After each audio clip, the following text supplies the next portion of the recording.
Dalam kelamnya malam yang menyelimuti kaki Gunung Mandira, tampak sosok lelaki duduk bersila di tengah lingkaran api biru yang menyala tanpa suara. Wajahnya tampak tenang, namun matanya menyimpan bara dendam yang nyaris tak dapat dikekang. Dialah Sudawirat, pewaris darah hitam dari aliran Durga Lelana, yang selama bertahun-tahun mengasingkan diri untuk menyempurnakan ajian-ajian pamungkas warisan para leluhur kelamnya. Ia bukan sembarang pendekar.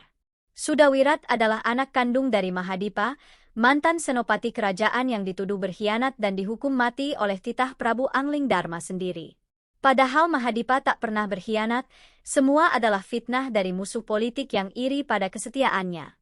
Sudawirat yang saat itu masih remaja, menyaksikan ayahnya mati terpanggang oleh petir pusaka milik Prabu Angling. Sejak saat itu, hatinya dipenuhi dendam yang menghitam. Bertahun-tahun ia menempuh jalan yang gelap, menuntut ilmu pada para pertapa dan begawan yang telah menolak dunia terang. Di puncak Arga Tumapel, ia berguru pada Durgandini, wanita sakti yang dulu hampir mengguncang kerajaan Angling Dharma dengan aji rengkah gunung, sebuah ajian yang mampu membelah bumi dan mengguncangkan gunung menjadi abu. Ajian ini bukan sekadar kekuatan, ujar Durgandini suatu malam. Ia menuntut harga. Jiwa dan tubuhmu akan terkoyak setiap kali kau membangunkannya. Tapi dendam yang cukup dalam bisa menjadi bahan bakarnya. Sudawirat menerimanya. Luka batin dan amarahnya menjadi bahan bakar utama. Selain rengkah gunung, ia juga menguasai aji Bayu Bajra untuk terbang dan menyerang secepat angin. Aji Lembu Sekilan untuk membalut tubuh dengan kekuatan sekeras baja. Aji Sukma Teluh untuk menyerang musuh dari kejauhan lewat sukma hitamnya. Kini, setelah bertahun-tahun, Sudawirat turun dari pertapaan. Langkahnya menapaki lembah demi lembah, menyusuri desa-desa di perbatasan kerajaan Angling Dharma yang mulai terguncang oleh bencana aneh, tanah retak tiba-tiba, air sungai surut tanpa sebab, dan suara gemuruh tanpa hujan. Semua adalah pertanda dari bangkitnya rengkah gunung Prabu Angling Dharma yang mulai menyadari adanya kekuatan tak wajar, memanggil Batik Madrim dan para patih istana. Aku merasakan kekuatan lama yang pernah bersemayam di tubuh Durgandini, kini kembali muncul, gumam Prabu Angling. Tapi kali ini lebih buas, lebih dalam, lebih penuh dendam. Pertemuan mereka terjadi di puncak Karang Seta, tempat langit dan bumi seolah lebih dekat dari biasanya. Angin meraung, awan gelap berputar mengitari dua sosok yang berdiri saling berhadapan. Di satu sisi berdiri Prabu Angling Dharma dengan tatapan teduh namun penuh siaga. Di sisi lain, Sudawirat kini berubah menjadi sosok nyaris tak manusia, auranya hitam pekat, matanya merah menyala. Ayahku tak berdosa. Tapi kaulah yang membuatnya jadi abu, seru Sudawirat. Suaranya menggema, menggetarkan batu-batu di bawah kaki mereka. Prabu Angling menghela napas. Aku hanya menjalankan hukum. Tapi jika dendammu telah membuatmu buta, maka aku tak punya pilihan. Langit bergemuruh saat Sudawirat merapal rengkah gunung. Tanah merekah, pusaran angin melingkar ke langit, dan tebing Karang Seta mulai retak. Gunung-gunung di kejauhan bergetar, seolah mendengar panggilan dari sesamanya. Namun Prabu Angling bukan raja tanpa pelindung. Dengan pusaka naga puspa, ia menangkis gelombang pertama ajian Sudawirat. Pertempuran pun pecah, bukan hanya adu tenaga, tapi juga pertarungan tekad, masa lalu, dan keyakinan. Sudawirat nyaris menang ketika bumi mulai membuka diri di bawah kaki Prabu Angling. Tapi pada detik terakhir, ia melihat bayangan ayahnya muncul dari dalam celah tanah, bukan untuk menyemangatinya, tapi menahan tangannya. Sudawirat, dendam tak akan membuat jiwamu bebas. Aku mati demi kehormatan. Jangan kotori warisan itu. Tersentak oleh sukma ayahnya sendiri, Sudawirat goyah. Ajian rengkah gunung tak sempurna.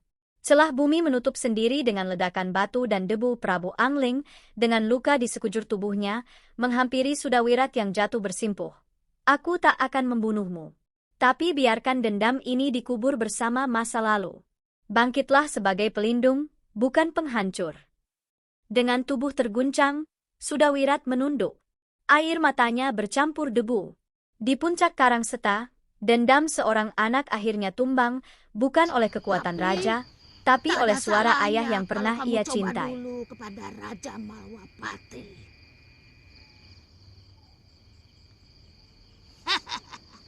Dia dan patihnya mempunyai ilmu yang sangat sakti.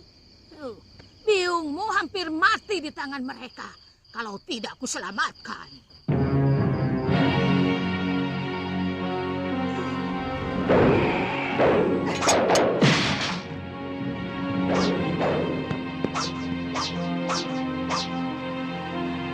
Bertarunglah secara jantan, Angling Dharma.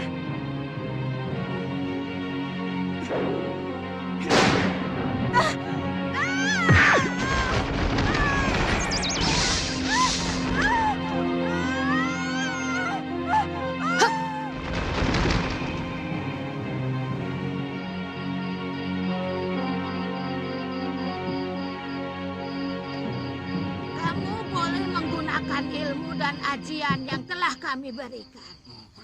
Ini kesempatan kamu untuk menunjukkan diri kamu sebagai pendekar Linuwi, Wirat. Akan saya bunuh Raja Malwapati dengan patihnya itu.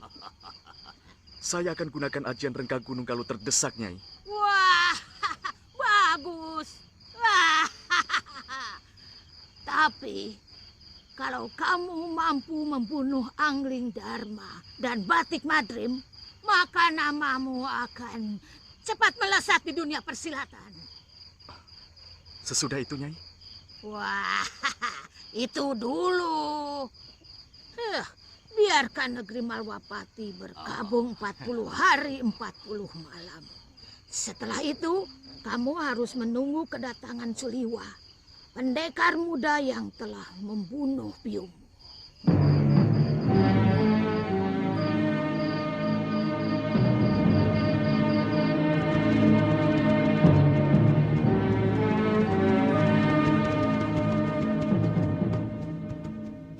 Kenapa kita berpisah di sini, Liwa? Kalau di Padepokan, rasanya masih terbayang Galuh Parwati. Saya maklum. Kami akan langsung ke Kalinggapura, Liwa. Sebenarnya, saya ingin sekali melihat kemegahan negeri Malwapati. Begini saja, kalau nanti di Kalinggapura tidak ada tugas apa-apa, kalian pergi saja ke Malwapati. Mungkin saya akan lama di sana. Ditya, hati-hati. Tantri. Sama-sama, Liwa. Hati-hati, Liwa. Sampai ketemu, Liwa. Selamat jalan.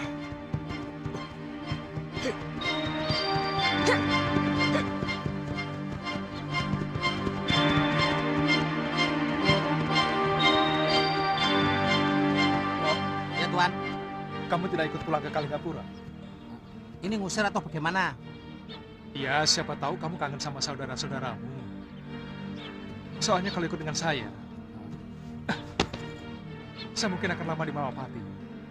Saya kan sudah mengabdi kepada Tuan. Ya kemana saja Tuan pergi, saya harus ikut. Ya sudah, Iya, iya. ayo. Ya.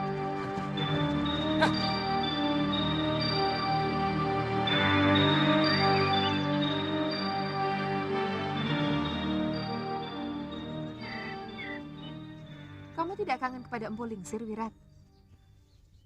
Bibi ingin ke sana. Iya. Terus terang saja, saya merasakan suasana damai waktu kita nyantrik di rumah Empu Lingsir. Beliau orang baik, bahkan terlalu baik untuk seorang pendekar. Maksudmu? Sewaktu kita berguru di sana, beliau memberikan banyak ilmu kebajikan. Hanya sedikit ilmu kanuragan yang beliau berikan kepada saya. Kenapa, Bi? Mungkin Empu menginginkan kamu memiliki keteguhan jiwa lebih dulu, baru diajarkan ilmu kanuragan yang sempurna. Kata Bopo Kalawadana, seorang pendekar yang jiwanya masih goyah bisa berbahaya. Dia akan selalu merasa terombang-ambing oleh keadaan, karena selalu dikendalikan oleh perasaan, bukan pikiran. Bukankah yang terpenting bagi seorang pendekar seberapa tinggi ilmu yang dimilikinya? Mungkin pendapatmu juga ada benarnya. Bagaimana, Wirat? Apanya, Bi? Kita mampir ke rumah Empu Lingsir? Tentu. Bagaimana mungkin saya menolak permintaan orang yang paling saya cintai? Kamu, ayo.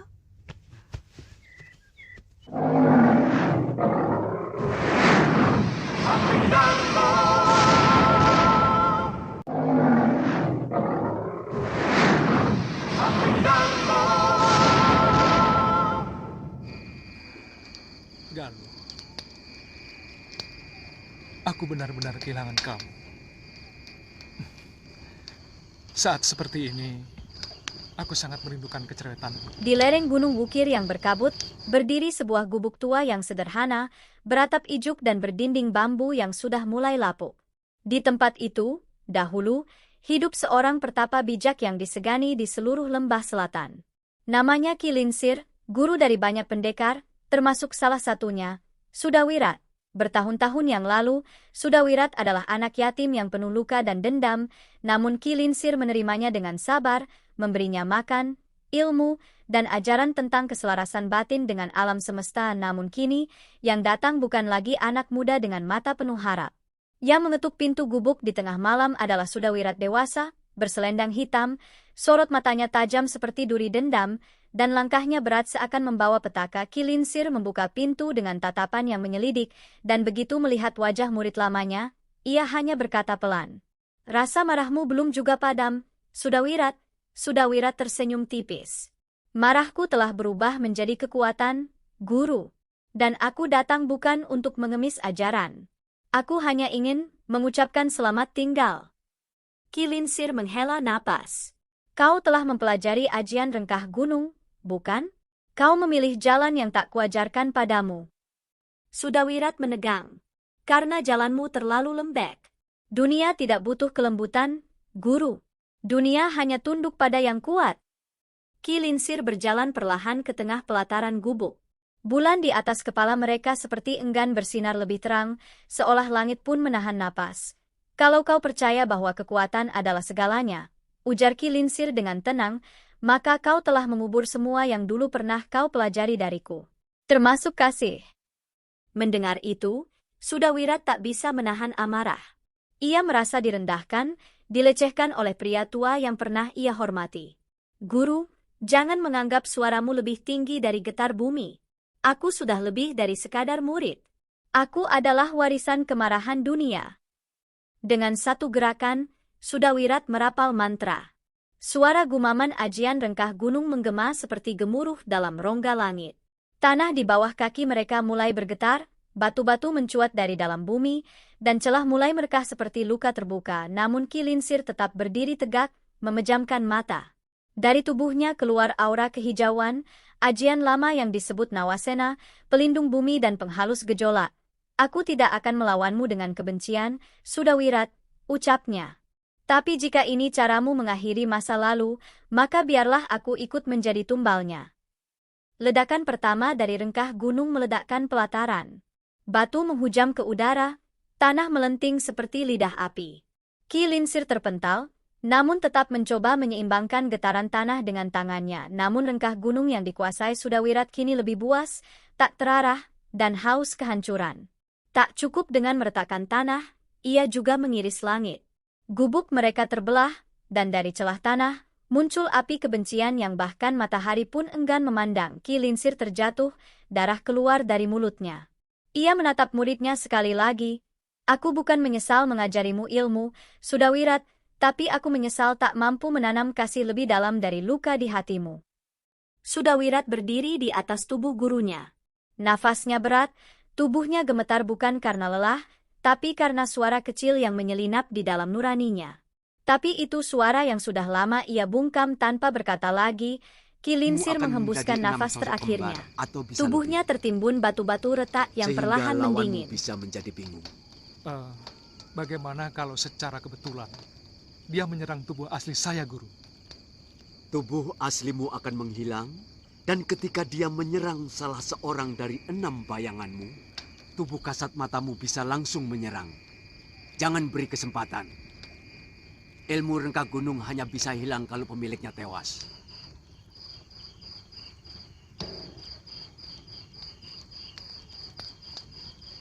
Ini.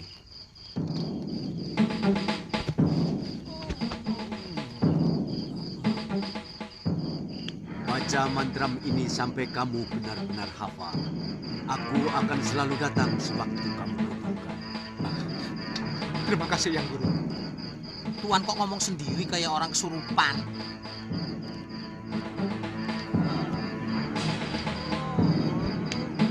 Oh, ku baca membuat semua mata terbalik. Kembar bayang ragaku, kembar bayang kenyataan. Siapa memandang hatinya bimbang, karena kembar bayangku adalah aku. Mantra saksi Om. Om, ku baca mantra cakra yang baru, membuat semua mata terbalik. Kembar bayang ragaku, kembar bayang kenyataan. Siapa memandang hatinya bimbang, karena kembar bayangku adalah aku. Mantra saksi Om, ku baca mantra Chandra Ditya kembar. Saya lihat dari malam Tuan terus-menerus membaca tulisan dari kulit kambing itu. Kenapa? Tidak boleh. Tulisan ini untuk mengingatkan diriku bahwa semua manusia pasti akan mati. Nah, sekarang apa yang sudah kita persiapkan untuk menjemput kematian? Loh, Tuan kok bicaranya soal mati. Saya jadi merinding loh Tuan. Om, ku baca mantra Chandra Ditya membuat semua mata terbalik. Kembar. Bongo! Kembar bayang. Sini! Siapa memandang? Ku baca mantra Chandra Ditya kembar. Membuat semua. Bongo! Ayo! Kembar bayang kenyataan. Siapa memandang? Om.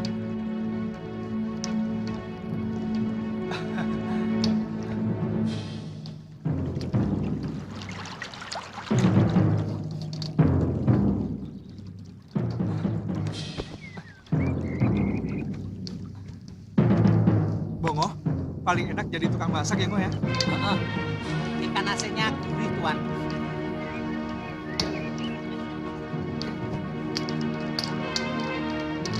Gimana? Enak kan? Yang mandi asik ya, Ngo ya? Bongo! Sini!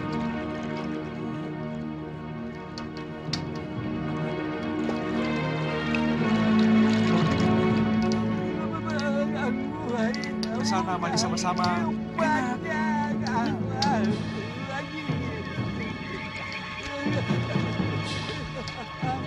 Hantu Tuan.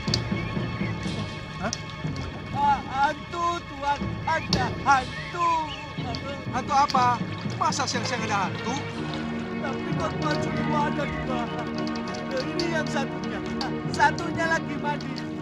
Baru 2 saja takut. Apalagi 9.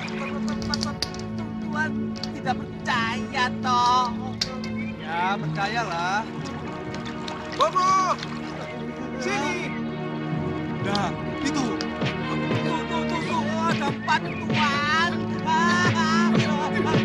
Bobo! Sini, Bobo! Wah. Ayo sini.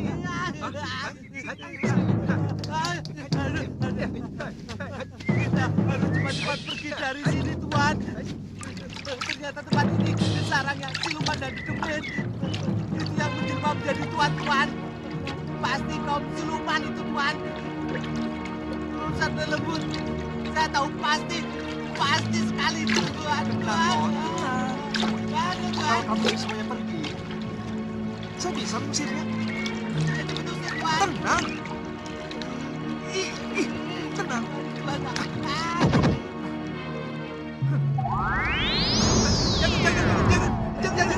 Jangan.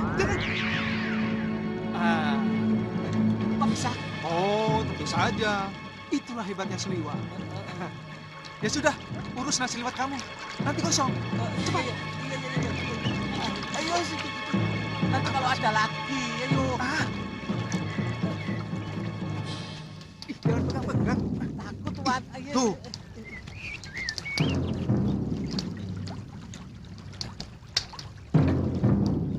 Bongo, kok ikan asinnya habis ya? Habis.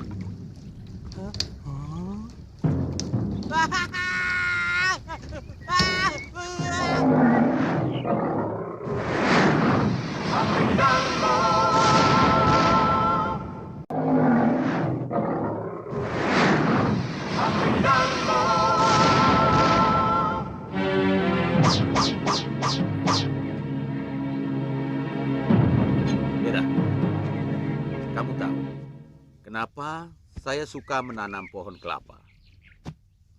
Ya, mungkin karena guru suka buahnya yang masih muda. Pohon kelapa, kalau sudah besar, banyak manfaatnya bagi manusia. Isi buahnya bisa dibuat santan, minyak, dan lain-lain. Ilmu Candratia Dika adalah teknik tingkat tinggi yang tidak melawan kekuatan musuh secara langsung, melainkan menciptakan pantulan dan pembiasan cahaya kesadaran. Ajian seperti rengkah gunung mengandalkan konsentrasi mutlak dan kemarahan untuk menciptakan resonansi bumi. Namun, Candratia Dika mengaburkan pusat kesadaran musuh, membuat mereka tidak bisa menemukan akar pijakan ajian mereka. Ajian ini, jelas Pangeran Suryaptih, akan menciptakan banyak bayangan dirimu di mata musuh. Tapi bukan bayangan tubuh, melainkan bayangan kehendak dan niat. Musuh tak akan tahu mana tekadmu yang sejati.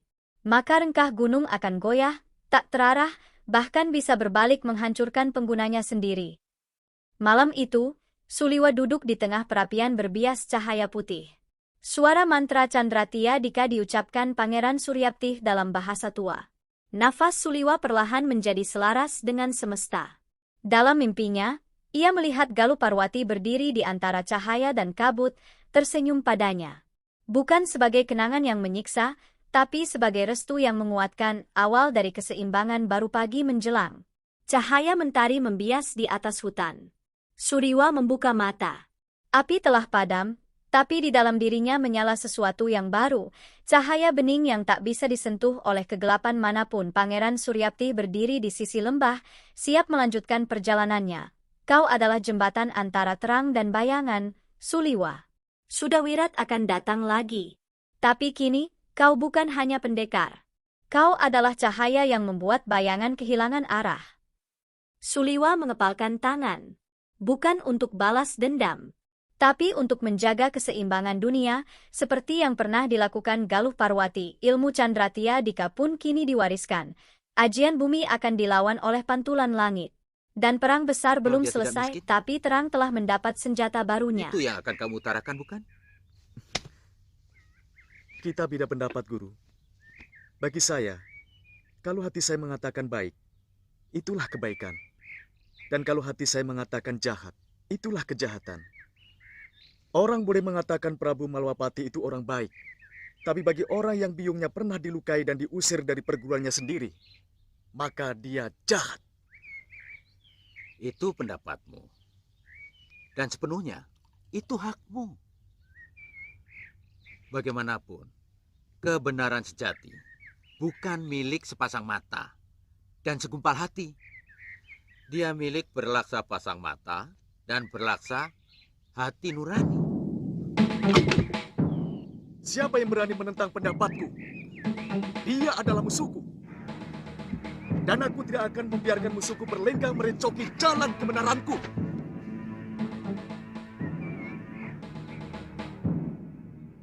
Wira, kamu marah padaku? Pada gurumu? Kamu bukan guruku lagi, Bu Lingsir. Wira, kamu Jangan ikut campur urusanku, Bibi. Aku muak mendengar mulut orang tua itu. Semuci-suci. Wira. Sabar, Wira. Ya! Wira!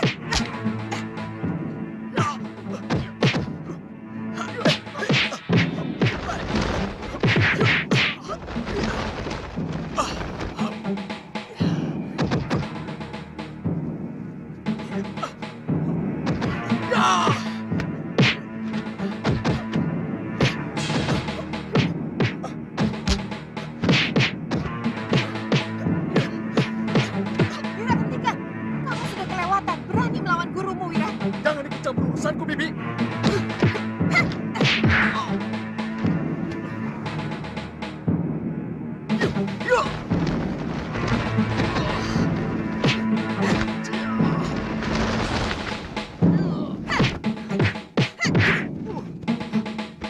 Biarkan luka itu. Aku ingin tahu sampai di mana pengaruh jahat 4 pendekar bejat itu kepada anak ini.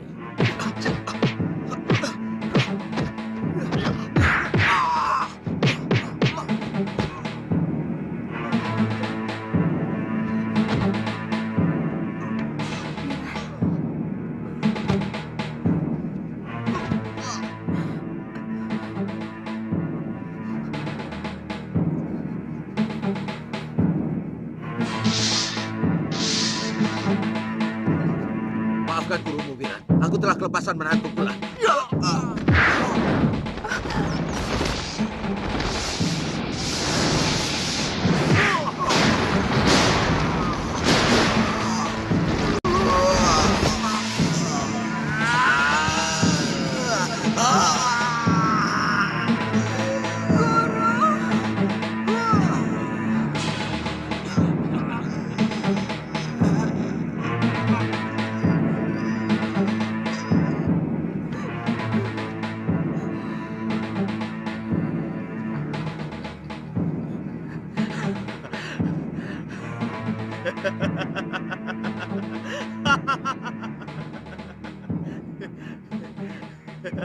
Binatang kamu, Wirat.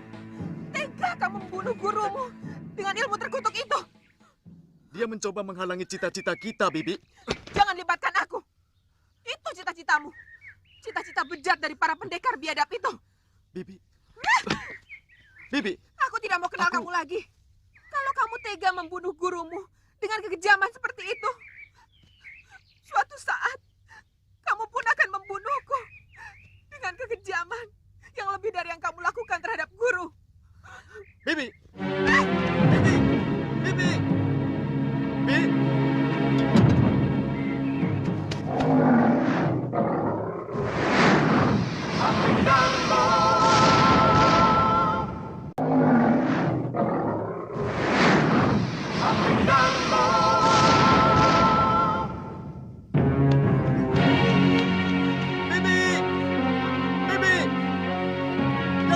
Saya, Bibi. Bibi. Bibi. Bibi. Bibi.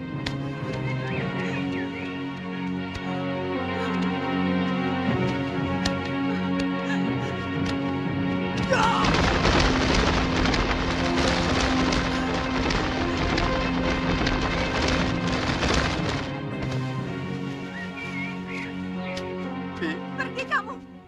Angin malam menyusup pelan ke sela-sela pepohonan di hutan angsana. Suasana sunyi menyelimuti sebuah lembah kecil yang tersembunyi, di mana sebuah perapian menyala redup. Di hadapannya duduk seorang lelaki muda berambut panjang, matanya menatap nyala api seakan mencari wajah yang tak kunjung kembali. Dialah Suliwa, pendekar muda dari padepokan Halimun Petak.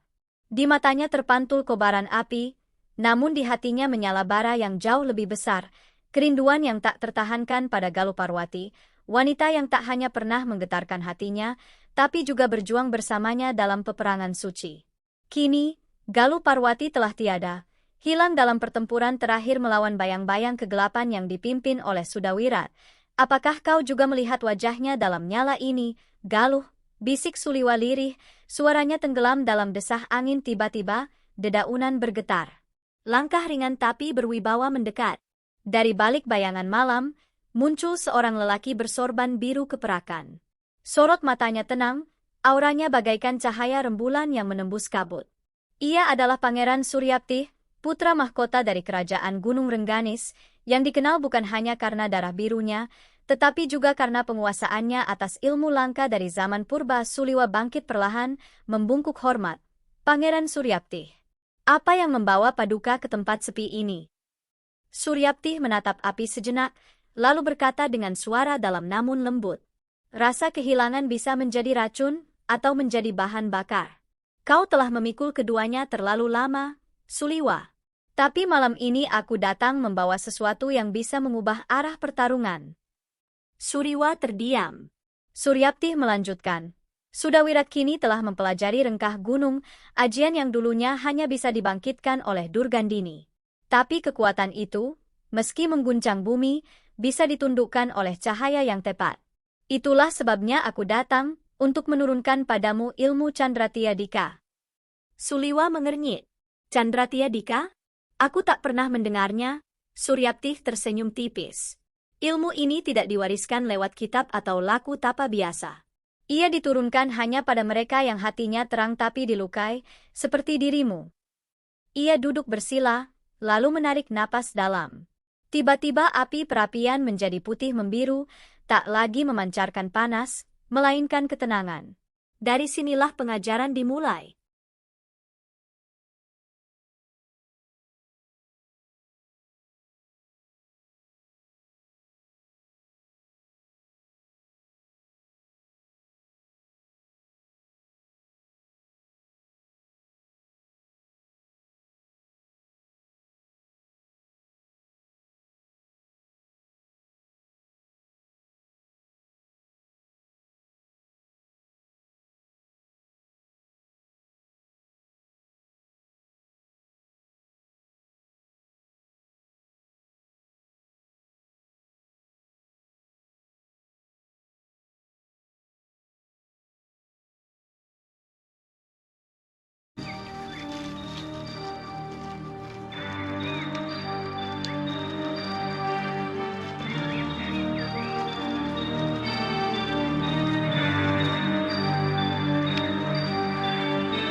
kita berhasil membunuh Empu Lingsir dengan ajian rengga gunung, Nyai, tubuh Empu itu hancur. Empu Lingsir itu sudah tidak ada apa-apanya lagi. Pendekar tua itu memang sudah bosan hidup. Kemenangan Wirat itu sudah biasa. Dia sudah mampu menyerap semua sikap kita. Bahkan dia tega membunuh gurunya sendiri. Itulah yang luar biasa. Pendapatmu itu memang benar. Tapi itu semua tidak lepas dari bibitnya. Siapa yang tidak kenal dengan kebusukan Sudamani? Sahabatnya Kalawadana dia bunuh juga. Ibarat kata pepatah, kacang ora ninggalake Lanjarane. Nah, Iya benar.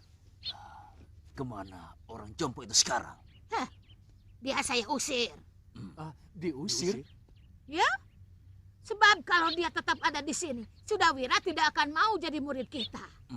Dia sangat membenci Sudamani. Sebab dulu ibunya telah menanamkan dendam yang sangat kepada lelaki jompo yang telah memperkosanya hingga melahirkan Sudawira. Sekarang harus ada yang memantau. Bagaimana Sudawirat memporak-porandakan Malwapati? Ya, aku sendiri akan ke sana. Aku ingin melihat bagaimana wajah si Angling Dharma dalam keputusasaannya. Karena tidak mampu melawan kehebatan muridku Sudawira. Ya.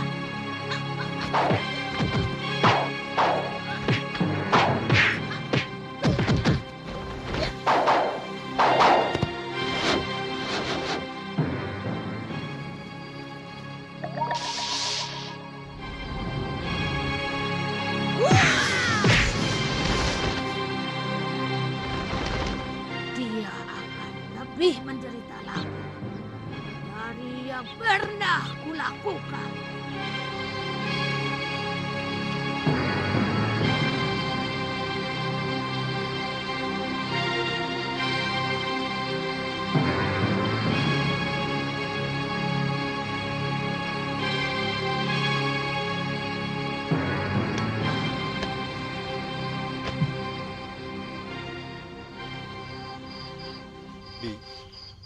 Apa kita harus menunggu 40 hari lagi? Untuk sebuah penyesalan, 40 hari tidak ada artinya. Saya ingin menjumpai guru dalam mimpi untuk minta maaf.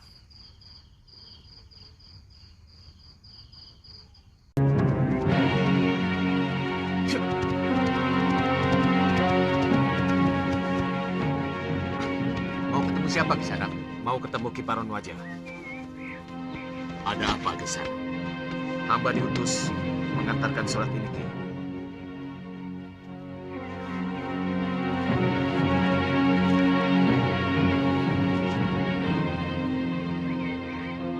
Ya. Ternyata sudah satu windu lagi. Kamu boleh istirahat dulu. Nanti akan kukirimkan surat balasannya. Gelung, tolong antarkan tamu kita ke wisma tamu. Dan cukupi semua kebutuhannya. Baik, Guru. Mari. Bopo, surat dari siapa, Bopo? Dari Padepokan Jagat Saksana, undangan kepada murid-murid Gunung Kencana untuk mengikuti semacam jajakan uragan yang diadakan setiap windu sekali. Biasanya diikuti oleh para pendekar-pendekar muda dari bermacam perguruan untuk mengukur ilmunya. Siapa yang akan dikirim, Bopo? Ada 3 orang murid yang tergolong utama. Tapi kalau Priamitra mau ikut, itu lebih bagus. Jadi tahu seberapa tinggi ilmu dari pendekar-pendekar dari perguruan lain. Kalau Bopo mengizinkan, saya ikut. Kan ada murid yang lain, Kakang. Priamitra juga ingin mengasah ilmunya, Padma. Saya ingin Kakang Priamitra selalu dekat dengan anakku, Pawana. Apa pertandingan itu memakan waktu berbulan-bulan, Bopo? Paling setengah sasi sudah selesai. Biasanya, pertandingan itu tidak sampai mencelakakan. Karena hanya mirip gladi biasa. Jangan nakal ya, Pak Wana. Kalau Kakang pergi, Pak Wana main dengan siapa? Kan ada kakeknya. Ada kamu juga. Iya, tapi kan tidak enak, Kang. Iya, tidak apa-apa. Hanya setengah sasi. Sudahlah, tidak apa-apa. Maaf Kisana, karena guru kami sudah meninggal, maka kami yang memutuskan sendiri. Kami akan datang ke padepokan Kisana. Terima kasih. Permisi. Tunggu, Bi. Apa perlu kita ikut acara seperti itu? Tidak ada buruknya. Kamu bisa menjajaki ilmu dari para peserta yang biasanya diikuti dari berbagai padepokan yang ada di bumi Jawa ini. Dulu padepokan Bopo saya pun pernah diundang. Apa untungnya buat kita? Ini bukan masalah untung rugi, Wirat. Kebiasaan ini sudah berlangsung ratusan tahun. Dari sana, setiap padepokan bisa mengukur maju mundurnya pengajaran ilmu kanuragan mereka. Bi, bagaimana kalau semua pendekar dihabisi oleh salah seorang peserta? Apa maksudmu dengan dihabisi, Wirat? Dalam latih tanding itu, tidak boleh saling mencelakakan. Apalagi membunuh, Wirat. Saya tidak tertarik. Itu cuma mainan anak-anak. Aku ingin menjajal ilmu yang kumiliki saat ini. Tapi dengan caraku dan aturanku sendiri. Wirat, kalau begitu kamu bisa dikucilkan oleh seluruh perguruan yang ada di bumi Jawa ini.